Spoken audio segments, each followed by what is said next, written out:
అనగనగా హరితవనపురం అనే అందమైన రాజ్యం.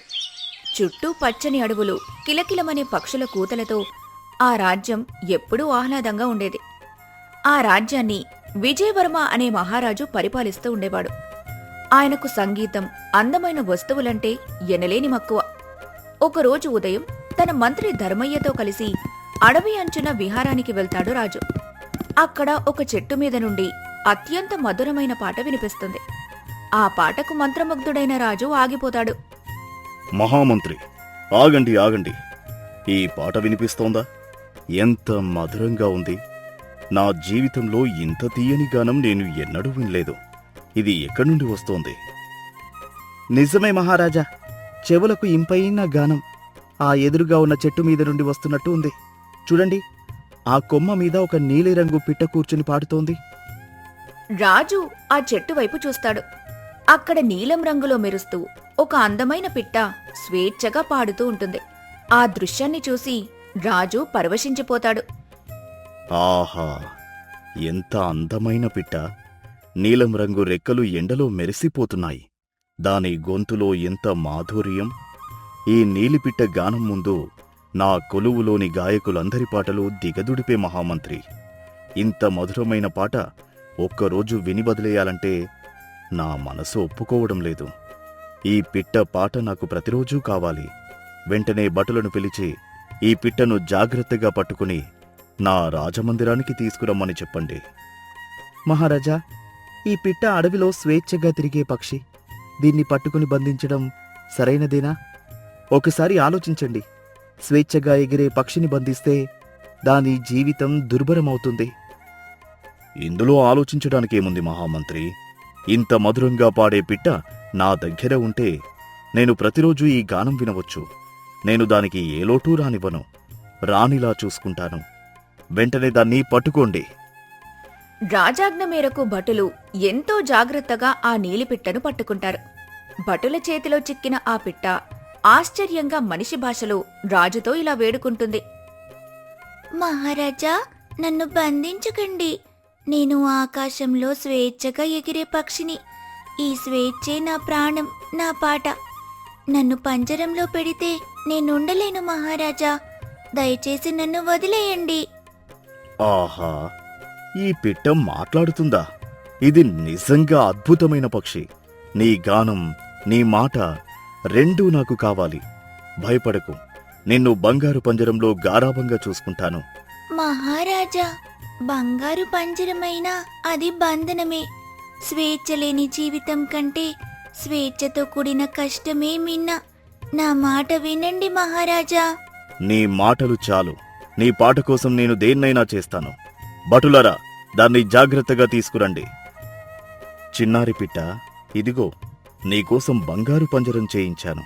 ఇందులో నీకు ఏ లోటూ లేదు. మంచి పండ్లు, తీయని నీళ్లు అన్నీ ఉన్నాయి. ఇప్పుడు నీ మధురమైన పాట ఒక్కటి పాడవా? కాని ఆ పిట్ట మౌనంగా ఉండిపోతుంది. రాజు దానికి ఇష్టమైన రకరకాల పండ్లు, తీయని తేనె తెచ్చి పంజరంలో పెడతాడు. కొలువులోని గాయకులను పిలిచి దాని ముందు పాడిస్తాడు. ఏదైనా దాన్ని ఉత్సాహపరిచి పాడిస్తుందేమో అని ప్రయత్నిస్తాడు. కాని ఏదీ ఫలించదు. పిట్ట అలాగే మౌనంగా దిగులుగా కూర్చుండిపోతుంది. చివరికి ఆ పిట్ట మాట్లాడగలదని గ్రహించి రాజు దానితో నేరుగా ఇలా అంటాడు. ఓ నీలిపిట్ట, నాకు తెలుసు నువ్వు మాట్లాడగలవని. చెప్పు, అడవిలో అంత మధురంగా పాడిన నువ్వు ఇక్కడ ఎందుకు మౌనంగా ఉన్నావు? ఈ బంగారు పంజరంలో నీకు ఏ కష్టముంది? మహారాజా, మీ బంగారు పంజరంలో నాకు తిండికి నీళ్లకు ఏ లోటు లేదు. నిజమే. కానీ నా పాట ఈ పంజరంలో పుట్టదు మహారాజా. నా గానం నా స్వేచ్ఛ నుండి పుట్టేది. ఆకాశంలో రెక్కలు విప్పి స్వేచ్ఛగా ఎగురుతున్నప్పుడు ఆ ఆనందంలో నుండి నా పాట పెళ్ళుబుకుతుంది. ఈ బంధనంలో నా స్వేచ్ఛ చనిపోయింది. దానితో పాటు నా పాట కూడా మూగపోయింది. ఏమిటి? నీకు ఇంత గొప్ప బంగారు పంజరం ఇచ్చాను, రాజభోగాలు కల్పించాను, అయినా నువ్వు పాడవా? అడవిలో చెట్ల మీద కష్టపడే నీకు ఇక్కడ ఈ సుఖం చాలదా? మహారాజా, సుఖం వేరు, స్వేచ్ఛ వేరు. మీరు ఇచ్చే ఈ బంగారు పంజరం కంటే ఆ అడవిలోని ఒక చిన్న కొమ్మే నాకెక్కువ. ఎందుకంటే అక్కడ నాకు స్వేచ్ఛ ఉంది. బలవంతంగా బంధించి పాడమంటే ఏ పక్షి పాడలేదు మహారాజా. బలవంతంగా రాబట్టే పాట నిజమైన పాట కాదు. చూడు పిట్ట, నేను నిన్ను బాధ పెట్టాలని అనుకోవడం లేదు. నీ పాట నాకు ఎంత ఇష్టమో నీకు తెలియదు. ఒక్కసారి మాత్రం పాడు. నీకోసం ఈ రాజ్యంలో ఏం కావాలన్నా ఇస్తాను. మహారాజా, మీరు నాకు రాజ్యమంతా ఇచ్చినా నా స్వేచ్ఛను తిరిగి ఇవ్వలేరు. మీకొక సంగతి చెప్పనా? నదిని ఒక కుండలో బంధిస్తే అది ప్రవహించదు. పువ్వును పిడికిలిలో బంధిస్తే అది వాడిపోతుంది. అలాగే నన్ను ఈ పంజరంలో బంధిస్తే నా పాట పుట్టదు. ఇది నా మొండితనం కాదు మహారాజా, ఇది నా జాతి స్వభావం. ఎంత చెప్పినా నువ్వు పాడవన్నమాట. నీకు ఎంత చేసినా నాకు ఒక్క పాట కూడా దక్కదా? మహారాజా, కోపం తెచ్చుకోకండి. మీకు నిజంగా నా పాట కావాలంటే ముందు నా బాధను అర్థం చేసుకోండి. ఈ చిన్న పంజరంలో నేను రెక్కలు కూడా సరిగ్గా విప్పలేను. రోజు నా అడవి స్నేహితులు ఆకాశంలో స్వేచ్ఛగా ఎగురుతుంటే నేను ఈ ఊచల వెనుక నుండి చూస్తూ కుమిలిపోతున్నాను. ఇంత బాధలో ఉన్న నేను ఎలా పాడగలను చెప్పండి? నీ బాధ నాకు అర్థమవుతోంది పిట్ట. కాని నిన్ను వదిలేస్తే నీ పాట నాకు ఎప్పటికీ దక్కదు కదా. ఏం చేయాలో నాకు తోచడం లేదు. పిట్ట మాటలు రాజుకు అర్థం కావు. తనకిష్టమైన గానం వినలేకపోతున్నందుకు అతనికి కోపం, బాధ కలుగుతాయి. రోజులు గడిచే కొద్దీ ఆ నీలిపిట్ట పంజరంలో నీరసించిపోతుంది. దాని నీలిరంగు కాంతి తగ్గిపోతుంది. రెక్కలు వాలిపోతాయి. ఇది చూసి రాజు మరింతగా కలవరపడతాడు. ఆ రోజు సభలో తన మంత్రి ధర్మయ్యతో తన బాధను ఇలా చెప్పుకుంటాడు. మహామంత్రి, ఆ నీలిపిట్టను తెచ్చి పంజరంలో పెట్టి చాలా రోజులైంది. కాని అది ఒక్కసారి కూడా పాడలేదు. పైగా రోజురోజుకి నీరసించిపోతోంది. దాని పాట కోసం నేను అన్నీ చేశాను, కాని ఏదీ ఫలించలేదు. నాకు ఏం చేయాలో అర్థం కావడం లేదు. మహారాజా, నేను అప్పుడే చెప్పాను కదా, ఆ పిట్ట స్వేచ్ఛగా తిరిగే పక్షి అని. కొన్ని వస్తువులు మన దగ్గర ఉన్నప్పుడు మాత్రమే అందాన్నిస్తాయి, మరికొన్ని స్వేచ్ఛగా ఉన్నప్పుడే అందాన్నిస్తాయి. పిట్ట గానం, పూల సువాసన, ప్రవహించే వీటిని బంధించాలని చూస్తే అవి తమ అందాన్ని కోల్పోతాయి. ఆ పిట్ట పాట కూడా అంతే మహారాజా. మరి నేను ఏం చేయాలి మహామంత్రి? దాని పాట నాకు కావాలి, కాని అది పాడడం లేదు. మహారాజా, దానికి ఒక్కటే పరిష్కారం, కాని చెప్పాలంటే నాకు సంకోచంగా ఉంది. సంకోచం వద్దు మహామంత్రి, నిర్భయంగా చెప్పండి.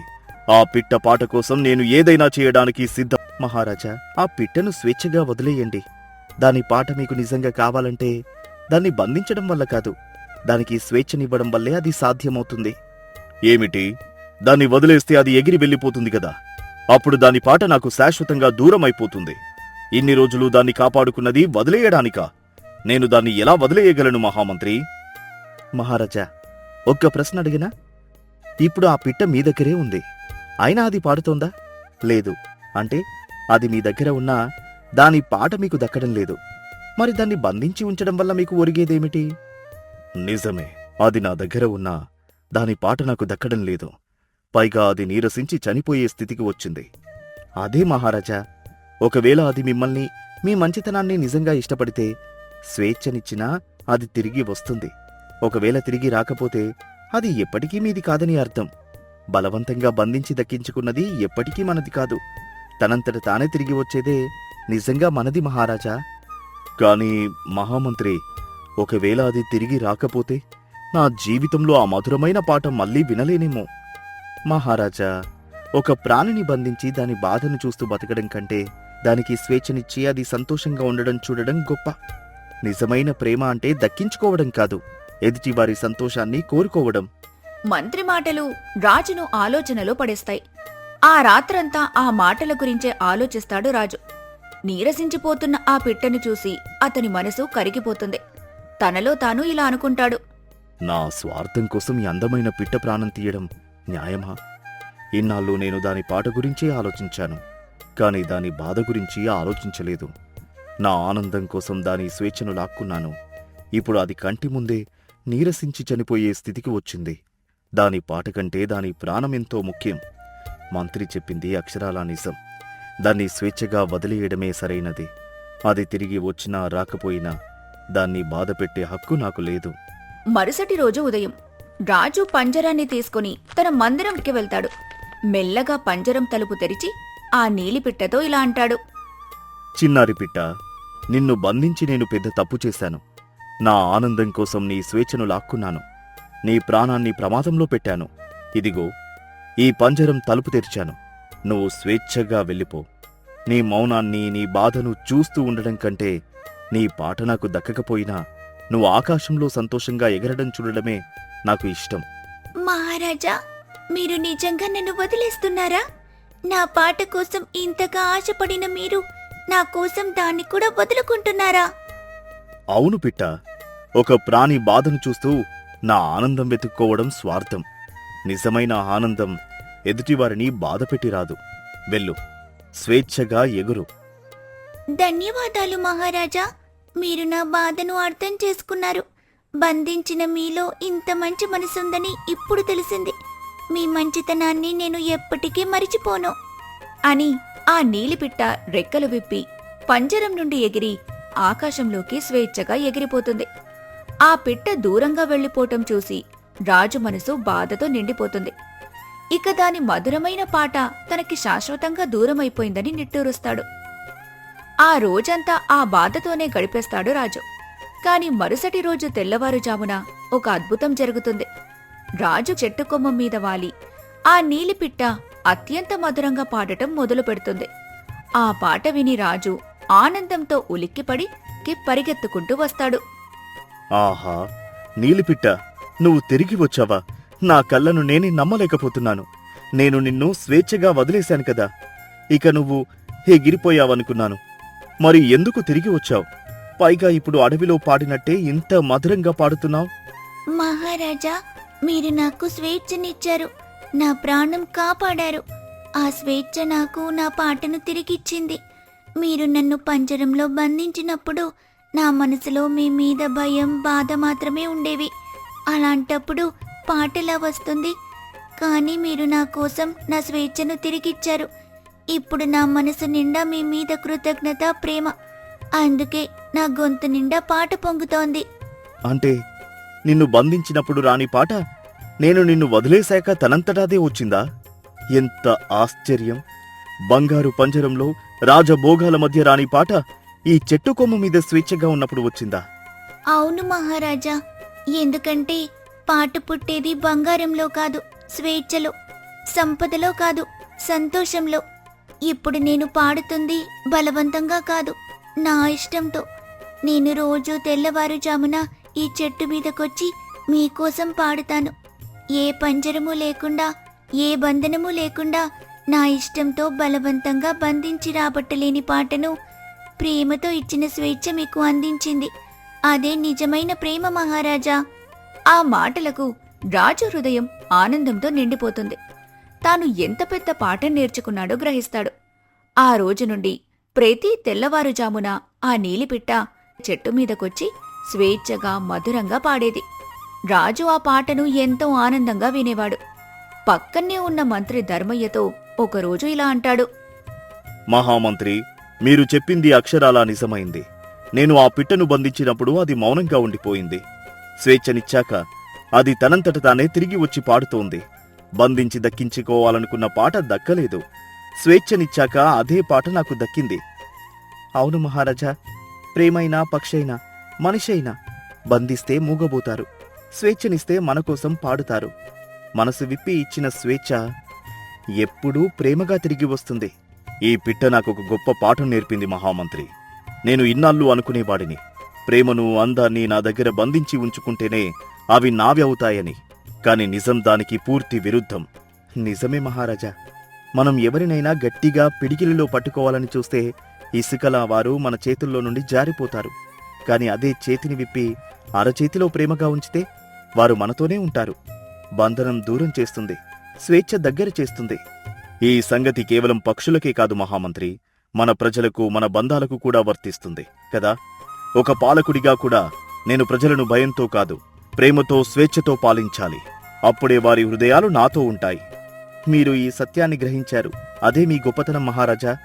ఈ నీలిపిట్ట లేకపోతే నేను ఈ పాఠం ఎప్పటికీ నేర్చుకునేవాడిని కాదు.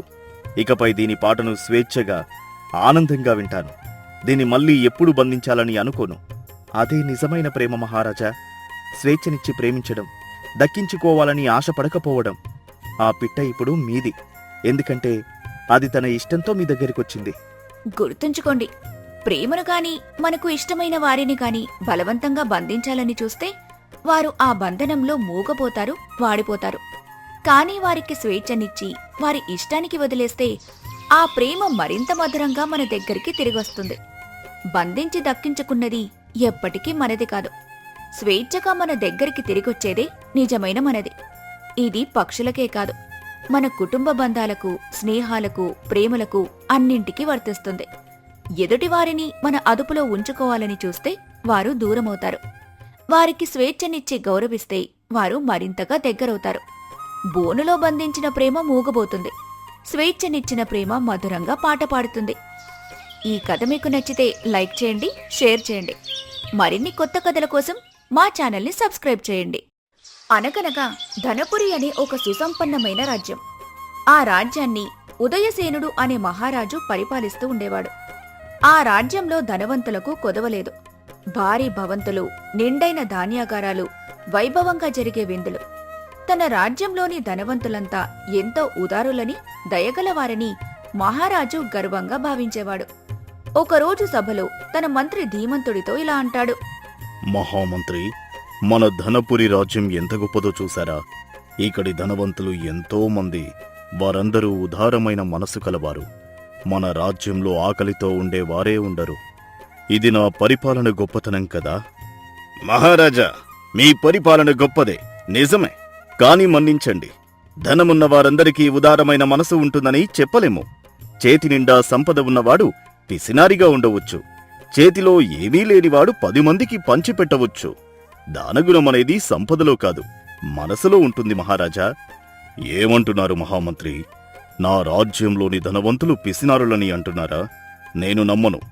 డబ్బున్నవాడే కదా ఇతరులకు సహాయం చేయగలిగేది. కడుపు నిండా తినడానికే లేని పేదవాడు ఎవరికి ఏం పంచగలడు? దానం చేయాలంటే ముందు చేతిలో ఏదైనా ఉండాలి కదా. మహారాజా, చేతిలో ఉండడం వేరు, ఇవ్వాలనే మనసు ఉండడం వేరు.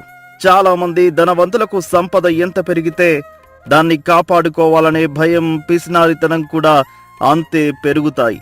మరోవైపు తనకే తిండి లేకపోయినా ఎదుటివాడి ఆకలి చూసి చలించిపోయే మనసు పేదవాడికి ఉంటుంది. మహారాజా, ఇది మాటలతో తేలే విషయం కాదు. మీరే స్వయంగా పరీక్షించి చూస్తే నిజం తెలుస్తుంది. ఒక సామాన్యుడి వేషంలో ఒక ఆకలిగొన్న బాటసారిలా మన నగరంలో తిరిగి ఇంటింటికి వెళ్లి అన్నం అడగండి. అప్పుడు ఎవరి మనసు ఎంత ఉదారమైనదో మీకే తెలుస్తుంది. మంత్రి మాట రాజుకు సవాలుగా అనిపిస్తుంది. తన రాజ్యంలోని ధనవంతుల ఔదార్యాన్ని నిరూపించాలని ఆ పరీక్షకు సిద్ధమవుతాడు ఉదయసేనుడు. ఆ సాయంత్రం రాజవస్త్రాలు పక్కన పెట్టి, చిరిగిన దుస్తులు ధరించి, మాసిన గడ్డంతో, చేతిలో ఒక పగిలిన మట్టి గిన్నెతో, ఒక అలసిన ఆకలికొన్న బాటసారిలా మారువేషం వేసుకుంటాడు రాజు. ఆ వేషంలో అతన్ని ఎవ్వరూ గుర్తుపట్టలేరు. అలా నగరంలోకి ఒంటరిగా అడుగు పెడతాడు. మొదట నగరంలోనే అత్యంత ధనవంతుడైన వ్యాపారి హేమరాజు భవంతికి చేరుకుంటాడు. ఆ భవంతిలో గుమగుమలాడుతున్న విందు వంటకాల వాసన బయటకొస్తూ ఉంటుంది. ఆకలితో ఉన్న రాజు తలుపు తట్టి బయటికొచ్చిన హేమరాజుతో దీనంగా ఇలా అంటాడు. అయ్యా, నేను దూరదేశం నుండి వచ్చిన బాటసారిని. 3 రోజుల నుండి కడుపులో ఒక్క మెతుకు కూడా లేదు. మీ ఇంట్లో గొప్ప విందు జరుగుతున్నట్టుంది. ఆ విందులో మిగిలిన అన్నం కాస్త ఉంటే చాలు, పెట్టి ఈ ఆకలిగొన్న వాడి ప్రాణం నిలబెట్టండయ్యా. ఇక నుండి వెళ్ళు. ఇది పెద్దవారి విందు. బిచ్చగాళ్లకు పెట్టే అన్నం ఇక్కడ లేదు. ఇవాళ ఒకడికి పెడితే రేపు నీలాంటి వాళ్ళు 10 మంది వచ్చి నా గుమ్మం ముందు మూగుతారు. మర్యాదగా జారుకో, లేకపోతే నా మనుషులతో గెంటిస్తారు అని రాజు మొహం మీదే తలుపు దడాలున మూసేస్తాడు హేమరాజు. తన రాజ్యంలో ధనవంతుడైన వ్యాపారి ఇంత కఠినంగా ప్రవర్తించటం చూసి రాజు ఆశ్చర్యపోతాడు. ఒక్కడే ఇలా ఉన్నాడేమో, మిగతా వాళ్లు తప్పకుండా అన్నం పెడతారని తనను తాను సముదాయించుకుంటూ వీధులు దాటుకుంటూ ఆ ఊరి పెద్ద భూస్వామి రుద్రయ్య ఇంటికి చేరుకుంటాడు. రుద్రయ్య తనను తాను చాలా ధార్మికుడిగా చెప్పుకునేవాడు. అతని ఇంటి ముందు నిలబడి రాజు ఆశగా అన్నమడుగుతాడు. అయ్యా, మీరు గొప్ప ధార్మికులని విన్నాను. ఆకలితో అలమటిస్తున్న నాకు కాస్త అన్నం పెట్టి పుణ్యం కట్టుకోండయ్యా. పుణ్యమా? నా ఇంట్లో వండిన అన్నం దేవుడికి నాకు సాటి అయిన పెద్దవారికి మాత్రమే. నీలాంటి దిక్కుమాలిన బిచ్చగాళ్లకు పెట్టి నా వంటను అపవిత్రం చేసుకోను. ఆకలిగా ఉంటే వెళ్ళి ఎక్కడైనా కష్టపడి పని చేసుకో. సోమరిలా ఇంటింటికి తిరిగి అడుక్కోవడం నీకు సిగ్గుగా లేదా? పో, ఇక నుండి వెంటనే వెళ్ళిపో అని కసురుకుంటాడు రుద్రయ్య. ఇలా రాజు ఒక్కొక్క ఇల్లుగా మొత్తం 12 ధనవంతుల ఇళ్ల తలుపులు తడతాడు. కాని ఎక్కడా అతనికి ఒక్క మెతుకు కూడా దొరకదు. ఒక ధనవంతుడు మా దగ్గరేమీ లేదు వెళ్ళు అని అబద్ధం చెప్పి తలుపేస్తాడు. మరొకడు రేపురా అని తిప్పి పంపుతాడు. ఇంకొందరు కుక్కలను ఉసిగొల్పుతారు.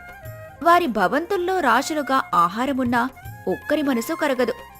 వారి కళ్లకు రాజు కేవలం ఒక బిచ్చగాడిలా మాత్రమే కనిపిస్తాడు. ఆకలితో అలమటిస్తున్న ఒక మనిషిలా కాదు. తన రాజ్యంలో ఇంత ఐశ్వర్యమున్నా ఒక్క ఆకలి కొన్నవాడికి అన్నం పెట్టే మనసు ఎవ్వరికీ లేకపోవటం చూసి రాజు మనసు కలిచివేయబడుతుంది. రాత్రవుతుంది. ఆకలి అలసటతో ఇక నడవలేక రాజు తనలో తాను ఇలా అనుకుంటాడు. అయ్యో, నా రాజ్యంలోని ధనవంతుల అసలు రూపం ఇదా? వీళ్ళంతా ఉదారులని నేను భ్రమపడ్డాను. మంత్రి చెప్పింది నిజమవుతుందా? ఈ నగరంలో నాకు ఒక్క మెతుకు పెట్టే మనసున్న మనిషి అంటూ ఎవరూ లేరా? ఇంత ఐశ్వర్యం మధ్య కూడా మానవత్వం ఇంత కరువైపోయిందా? అని విచారిస్తూ నగరం చివరి వరకు నడుచుకుంటూ వెళ్తాడు రాజు. అక్కడ ఊరి చివరన ఒక చిన్న పూరి గుడిసె కనిపిస్తుంది. అందులో నారాయణ అనే ఒక పేద వృద్ధుడు ఒంటరిగా నివసిస్తూ ఉంటాడు. అతనికి ఉన్నదల్లా ఒక చిన్న గుడిసె, పూట గడవటానికి సరిపడా కొద్దిపాటి తిండి మాత్రమే. గుడిసె ముందు నిలబడిన అలసిన బాటసారిని చూసి నారాయణ ఆదుర్దాగా బయటికొస్తాడు. ఎవరు బాబు నువ్వు? ఈ రాత్రివేళ ఒంటరిగా ఇంత అలసిపోయి కనిపిస్తున్నావు. ముఖం చూస్తే చాలా దూరం నడిచి వచ్చినట్టున్నావు. బయట చాలి ఎక్కువగా ఉంది. రారా, లోపలికి రా బాబు. తాత, నేను దూరదేశపు బాటసారిని. 3 రోజుల నుండి ఆకలితో ఉన్నాను. ఈ నగరంలో ఎన్నో ధనవంతుల ఇల్లు అడిగాను. ఎవరూ ఒక్క మెతుకు కూడా పెట్టలేదు. నీ దగ్గరేమైనా తినడానికి ఉంటే పెడతావా? అయ్యో, 3 రోజుల నుండి ఆకలితో ఉన్నావా బిడ్డ? ఎంత కష్టం వచ్చింది నీకు. రా, ముందు లోపలికి రా. నా దగ్గర ఎక్కువేమీ లేదు బాబు. ఈ రాత్రికి నేను తిందామని ఉంచుకున్న కాస్త జొన్న అంబలి, 2 రొట్టెలు మాత్రమే ఉన్నాయి. పర్వాలేదు, అవి నీకే పెడతాను. ఎదుటివాడి ఆకలి తీర్చడం కంటే గొప్ప పుణ్యం ఈ లోకంలో మరొకటి లేదు బాబు. నువ్వు మొహమాట పడకుండా కడుపు నిండా తిను అని ప్రేమగా రాజుని లోపలికి తీసుకెళ్తాడు నారాయణ. తన కోసం ఉంచుకున్న ఆ కొద్దిపాటి అంబలిని, రొట్టెలను ఎంతో ఆప్యాయంగా రాజుకు వడ్డిస్తాడు. ఆకలితో ఉన్న రాజు ఆ ఆహారాన్ని తింటూ ఉండగా నారాయణ చల్లని మంచినీళ్లు అందిస్తాడు. తాత, ఈ అంబలి అమృతంలా ఉంది. ఇన్ని రోజుల ఆకలికి ఇదే నాకు పంచభక్ష పరమాన్నం. కాని ఇదంతా నాకు పెడితే మరి నువ్వు ఈ రాత్రి ఏం తింటావు? నా గురించి నువ్వు దిగులు పడకు బాబు. నేను ఒక్క పూట తినకపోతే ఏమీ కాదు, నాకలవాటే. కాని నా కళ్ళ ముందు ఒక మనిషి ఆకలితో అలమటిస్తుంటే నేను మాత్రం కడుపు నిండా తినగలనా? అది ఎలా జరుగుతుంది చెప్పు? మా ఇంటికి వచ్చిన అతిథి సాక్షాత్తు దేవుడితో సమానం. నీ కడుపు నిండితే అదే నాకు పంట, అదే నాకు తృప్తి బిడ్డ. తాత, ఈ నగరంలో ఎంతో మంది ధనవంతుల ఇల్లు అడిగాను. విందులు జరుపుకునే వాళ్ళు కూడా నన్ను కుక్కను తరిమినట్టు తరిమారు. కాని నీ దగ్గర ఇంత తక్కువ ఉన్నా దాన్ని కూడా నాకు పంచావు. ఎందుకింత మంచితనం నీలో? బాబు, నేను చిన్నప్పటి నుండి పేదరికాన్ని అనుభవించాను. ఆకలి బాధ ఏంటో నాకు బాగా తెలుసు. అందుకే ఆకలితో ఉన్నవాడిని చూస్తే నా మనసు తట్టుకోలేదు. డబ్బుందా లేదా అనేది కాదు, ఎదుటివాడి కష్టం అర్థం చేసుకునే మనసు ఉండడం ముఖ్యం. అదే మనిషికి అసలైన సంపద. ఆ మాటలకు రాజు హృదయం ద్రవించిపోతుంది. తన కళ్లల్లో నీళ్లు తిరుగుతాయి. చేతి నిండా సంపద, నిండైన ధాన్యాగారాలున్న 12 మంది ధనవంతులు ఒక్క మెతుకు పెట్టడానికి కూడా మనసు రానివారు. కాని తనకే తినడానికి సరిపడాలేని ఈ పేద వృద్ధుడు తన నోటి దగ్గర చివరి కూడును కూడా ఏ స్వార్థం లేకుండా పంచిపెట్టాడు. నిజమైన ఔదార్యమంటే ఏంటో రాజుకు ఈ గుడిసెలో అర్థమైంది. మంత్రి చెప్పిన మాట అక్షరాల నిజమని రాజుకు అర్థమవుతుంది. భోజనం ముగిశాక నారాయణ తన దగ్గరున్న ఒకే ఒక్క చాపను రాజుకు పరిచి పడుకోమంటాడు. తాను మాత్రం చల్లని నేలపై ముడుచుకొని పడుకుంటాడు. పేదవాడి ఈ ఆప్యాయతకు రాజు మనసు మరింతగా కరిగిపోతుంది. ఆ రాత్రి హాయిగా విశ్రమించి మరుసటి రోజు ఉదయం నారాయణకు కృతజ్ఞతలు చెప్పి అతని దగ్గర సెలవు తీసుకుని రాజమందిరానికి తిరిగి చేరుకుంటాడు రాజు. ఆ తర్వాత మహారాజు తన భటులను పంపి ధనవంతుడు హేమరాజును, భూస్వామి రుద్రయ్యను, అలాగే పేద నారాయణను రాజసభకు పిలిపిస్తాడు. రాజవస్త్రాలతో సింహాసనంపై కూర్చున్న మహారాజును చూసి తాము ముందు రోజు తరిమి కొట్టింది ఈ రాజునేనని హేమరాజు, రుద్రయ్య గుర్తుపట్టి భయంతో వణికిపోతారు. మహారాజు గంభీరంగా ఇలా అంటాడు. హేమరాజా, రుద్రయ్య, నిన్న రాత్రి ఆకలితో మీ గుమ్మ ముందు అన్నమడిగిన ఆ బాటసారిని నేనే. చేతి నిండా సంపద, నిండైన ధాన్యాగారాలు ఉండి కూడా ఆకలిగొన్న ఒక్క మనిషికి ఒక్క మెతుకు పెట్టే మనసు మీకు లేకపోయింది. మీలాంటి 12 మంది ధనవంతులు నన్ను తలుపు దగ్గర నుండి కుక్కను తరిమినట్టు తరిమి కొట్టారు. ఇదేనా మీ గొప్పతనం? మహారాజా, మమ్మల్ని క్షమించండి. మీరని తెలియక తప్పు చేశాం మహారాజా.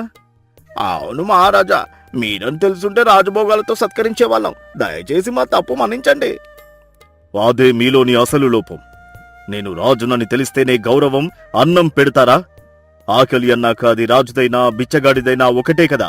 ఆ ఆకలిగొన్న వాడిలో మీరు మనిషిని చూడలేకపోయారు. రాజును మాత్రమే గౌరవించాలని చూశారు. మీకు లోపించింది అన్నం కాదు, దయగల మనసు. కాని ఏమీ లేని ఈ నారాయణ తన కోసం ఉంచుకున్న చివరి రొట్టెను కూడా నాకు పంచిపెట్టాడు. నిజమైన ధనవంతుడు ఇతనే, మీరు కాదు అని చెప్పి పేద నారాయణ వైపు ప్రేమగా చూస్తూ మహారాజు ఇలా అంటాడు. నారాయణ, నీ ఔదార్యం ఈ రాజ్యంలో మరెవరికీ లేనిది. నీ చిన్న గుడిసెలో ఉన్న ఆ విశాలమైన మనసు ఈ నగరంలోని పెద్ద పెద్ద భవంతుల్లో కూడా లేదు. నిన్న రాత్రి నువ్వు పెట్టిన ఆ 2 రొట్టెలు 1000 మంది ధనవంతుల విందుల కంటే విలువైనవి. ఈ రోజు నుండి నిన్ను మన రాజ్య ధర్మశాలకు అధికారిగా నియమిస్తున్నాను. ఇకపై ఆకలితో వచ్చే ప్రతి ఒక్కరికి నీ చేతుల మీదుగా కడుపు నిండా అన్నం పెట్టే బాధ్యత నీదే. నీకు ఏ లోటు రాకుండా ఈ రాజ్యమే చూసుకుంటుంది. మహారాజా, నాకు ఇదంతా కలలా ఉంది. నేను చేసింది ఏ గొప్ప పని కాదు.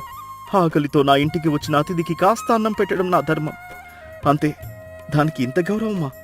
తమరు నాపై ఉంచిన ఈ నమ్మకాన్ని వమ్ము చేయను. ఆకలితో వచ్చిన ప్రతి ఒక్కరిని నా బిడ్డలా చూసుకుంటాను. ఆ బాధ్యతను సంతోషంగా స్వీకరిస్తాను మహారాజా.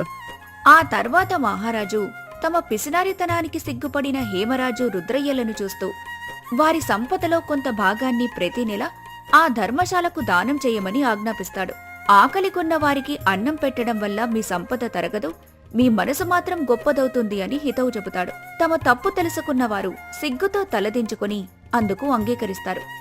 మంత్రి ధీమంతుడి వైపు తిరిగి రాజు ఇలా అంటాడు. మహామంత్రి, మీరు చెప్పింది అక్షరం అక్షరం నిజం.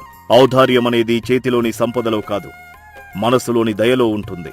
నా రాజ్యం ధనంతో నిండి ఉంది అని గర్వపడ్డాను, కాని దయతో నిండి లేదని ఈరోజు తెలుసుకున్నాను. ఈ నిజాన్ని కల్లారా చూసేదాకా నేను భ్రమలో ఉన్నాను. ఇకపై నా ప్రజల్లో సంపదతో పాటు దయను కూడా పెంచేందుకు కృషి చేస్తాను. గుర్తుంచుకోండి, దానగుణం అనేది మన దగ్గర ఎంత ఉందనే దాని మీద ఆధారపడి ఉండదు, మన మనసు ఎంత మంచిదనే దాని మీద ఆధారపడి ఉంటుంది. చేతి నిండా సంపద ఉన్నవాడు భయంతో, స్వార్థంతో తలుపులు మూసుకోవచ్చు. కాని చేతిలో ఒక్క రొట్టె మాత్రమే ఉన్నవాడు దాన్ని కూడా ప్రేమగా పంచిపెట్టగలడు. ఎక్కువ ఉన్నవాడు కొంచెం ఇచ్చేది గొప్ప కాదు, తనకు అదే చివరిదైనా ఎదుటివాడి ఆకలి చూసి దాన్ని కూడా పంచిపెట్టేవాడిదే అసలైన గొప్పతనం. ఎదుటివారి కష్టాన్ని అర్థం చేసుకునే హృదయం ఉన్నవాడే నిజమైన శ్రీమంతుడు. ఖాళీ చేతులతో కూడా ప్రేమను, దయను పంచగలిగేవాడే ఈ లోకంలో అందరికంటే గొప్ప ధనవంతుడు. ఈ కథ మీకు నచ్చితే లైక్ చేయండి, షేర్ చేయండి. మరిన్ని కొత్త కథల కోసం మా జానపద కథలు ఛానల్ని సబ్స్క్రైబ్ చేయండి.